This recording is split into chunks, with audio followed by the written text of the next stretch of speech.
For over 2,000 years, nobody could explain it. Not properly. Not with real evidence.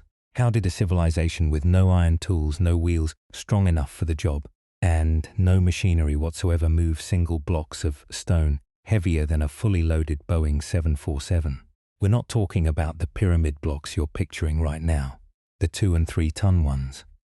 We're talking about a single carved stone, in one piece, weighing over 1,000 tons. For most of modern history, the honest answer from actual Egyptologists was some version of, "We're not entirely sure."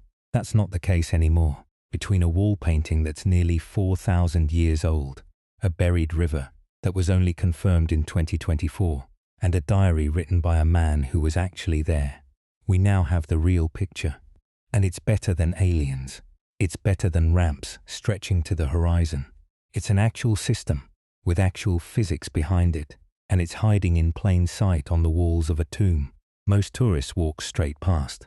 Let's start with the single most famous piece of evidence in this entire mystery, because it's been sitting on a tomb wall in Egypt since around 1880 BC, and it already answers half the question.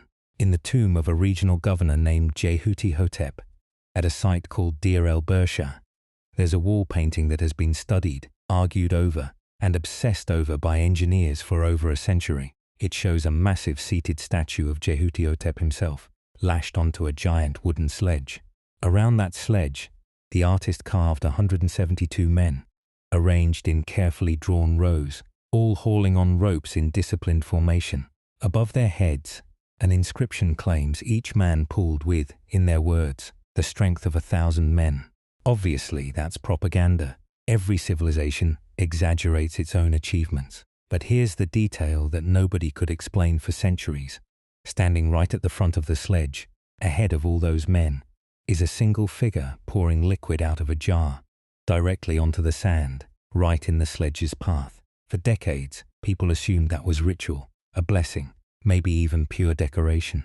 Then, in 2014, a team of physicists at the University of Amsterdam, led by Professor Daniel Bon, actually tested it. They built a miniature version of the sledge, loaded it with weight, and dragged it across trays of sand, dry first, then wet. The results surprised almost everyone in the field.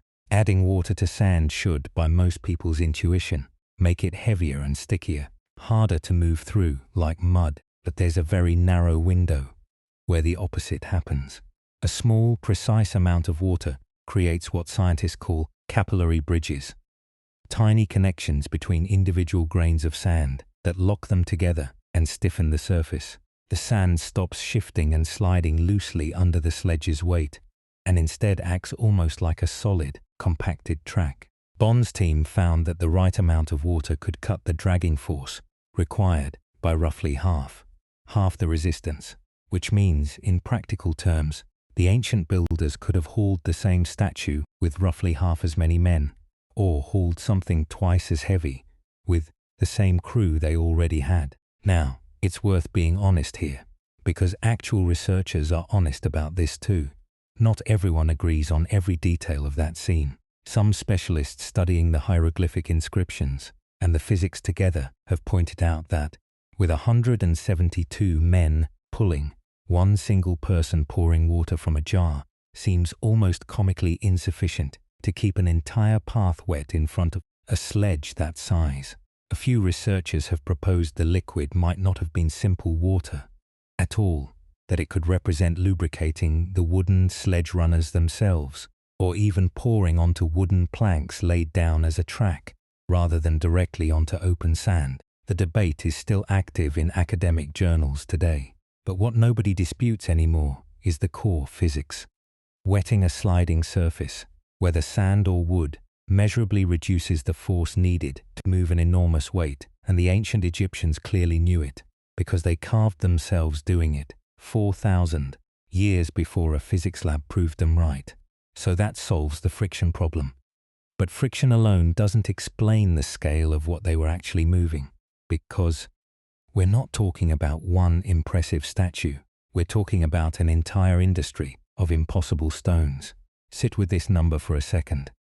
The unfinished obelisk, still lying exactly where ancient workers abandoned it in the granite quarries at Aswan, would have weighed an estimated 1,200 tons had it been completed. It cracked partway through carving, and the builders made the brutal call to walk away from it rather than risk the entire project. You can still see the pounding marks today, made by workers swinging hand-sized balls of an even harder stone called dolerite, over and over, for months, just to slowly grind a trench around the block before it ever touched a sledge. And that wasn't even close to a one-off. The colossal seated statue of Ramesses II, which once stood at his memorial temple in Thebes, is estimated to have weighed around 1,000 tons in one solid piece, and it had to travel roughly 170 miles over land from the quarry at Aswan before it ever reached its final resting place. The Colossi of Memnon, those two famous seated giants still standing today, are each estimated at around 800 tons, carved from quartzite that was hauled an almost unbelievable 420 miles overland, because that particular stone wasn't even available near the Nile. So here's the actual question this video is built around. If you're moving something that heavy, that far, what does the system actually look like, end to end? Because it's not just sledges and water. It's a three-stage operation, and stage one is the one most people get completely wrong. People imagine ancient Egyptians cutting through solid granite with iron tools, but they never had iron tools capable of touching granite. Bronze and copper chisels are far too soft. Instead, workers separated these blocks using nothing but raw physical persistence, relentlessly pounding the surrounding bedrock with dolerite hammerstones, a stone that happens to be harder than granite itself, slowly carving a trench around the intended block until it could be separated and freed from the earth. This is slow, brutal, monotonous work, and it's the part nobody romanticizes, because there's no clever trick here. It's just thousands of repeated impacts, for months, sometimes years, on a single stone. Stage two is the part the Jehutihotep painting actually shows us, dragging that freed block, now strapped onto a massive wooden sledge, across land toward the river, using coordinated teams of men, wetted ground to cut the friction, and probably wooden tracks laid down section by section ahead of the sledge to keep it from digging into soft sand at all. Engineers who've calculated the math on this estimate that under good conditions, with a properly lubricated track, roughly one man could generate enough pulling force to move about 1 ton. Scale that up, and a 1,000-ton colossus, like that statue of Ramesses, would have needed a workforce in the range of 1,000 coordinated men, all pulling in rhythm, probably to the beat of a foreman's clapping or chanting. The same way, modern rowing crews still coordinate effort today. And then there's stage three, the part that used to be the biggest gap in this entire story, and the part that recent science only just filled in.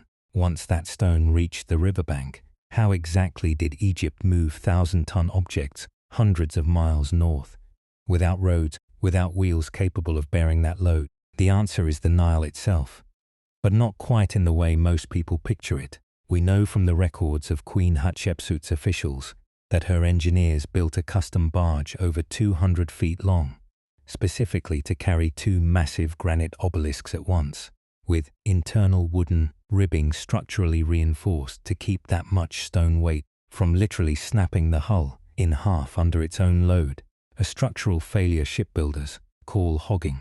We also have something even rarer, an actual eyewitness account, a logbook known today as the Diary of Merah, kept by a real official who oversaw stone transport crews, describes in plain, practical, almost bureaucratic detail the day-to-day work of moving limestone blocks by boat along the river toward the pyramid construction sites at Giza. It's one of the oldest known work diaries in human history, and it confirms, in the builder's own words, that river transport wasn't a backup plan. It was the backbone of the entire operation. But here's the discovery that actually changes this whole picture, and it only happened recently. For the longest time, this raised an obvious problem. The pyramids at Giza sit out in the open desert today, nowhere near the Nile's current course. So how were river barges supposedly ferrying material directly to a construction site that sits miles from the water? In 2024, using radar satellite imaging and physical soil core samples drilled straight into the desert floor. A research team led by geomorphologist Eman Ghonim confirmed something that had only been theorized before. An entire branch of the Nile, now completely dried up and buried under sand for thousands of years, once ran directly along the base of the Giza Plateau. Researchers named it the Ahriman branch, meaning fittingly, the Pyramids branch. At its widest, it measured between 200 and 700 meters across, genuinely comparable to a major arm of the modern Nile, and it ran right past the foot of the plateau, where these monuments still stand today. The team mapped causeways at multiple pyramids that lead directly to where this branch used to flow, ending at structures called valley temples, which functioned as actual harbors. Stone barges weren't dragging 100-ton blocks across miles of open desert at all. They were sailing almost directly up to the construction site itself, along a river that has been invisible to us for over 4,000 years, simply because it eventually silted over and vanished beneath the floodplain. That single discovery solves what used to be one of the most persistent unanswered questions in this entire field. The Egyptians weren't fighting the desert to build these monuments out in the middle of nowhere. They built them exactly where they did, because at the time, the water was right there. So when you put the entire system together, here's what's actually happening. Start to finish. Stage 1. Thousands of repeated strikes with handheld dolerite stones, slowly freeing a block weighing as much as a fully loaded jumbo jet from solid bedrock, using nothing but patience and harder rock. Stage 2. That block gets lashed onto a custom sledge, and a coordinated team, sometimes numbering in the hundreds or even low thousands, drags it across deliberately wetted ground or lubricated wooden tracks, cutting the friction in half through nothing more than a precise application of basic physics they'd clearly already mastered by trial and error. Stage 3. The stone reaches a river that, at the time, ran far closer to these sites than the Nile does today, where it's loaded onto purpose-built barges, structurally reinforced to survive the very weight they're carrying, and floated, sometimes hundreds of miles directly toward temples and tombs. No aliens, no lost technology, no secret machines hiding somewhere unrecorded, just a civilization that had thousands of organized workers, an intimate, generational understanding of their own landscape, and a willingness to spend years, sometimes their entire working lives, moving a single stone from a quarry to its final resting place. The wall painting in Jehutihotep's tomb wasn't decoration. It was a record, a 4,000-year-old engineering diagram, hiding in a tomb, waiting for modern physics to finally catch up and confirm what was carved into the wall the entire time. If you want to keep going deeper into how these monuments were actually built, piece by piece, with the real evidence instead of the myths, there's plenty more of this series waiting for you. Stick around.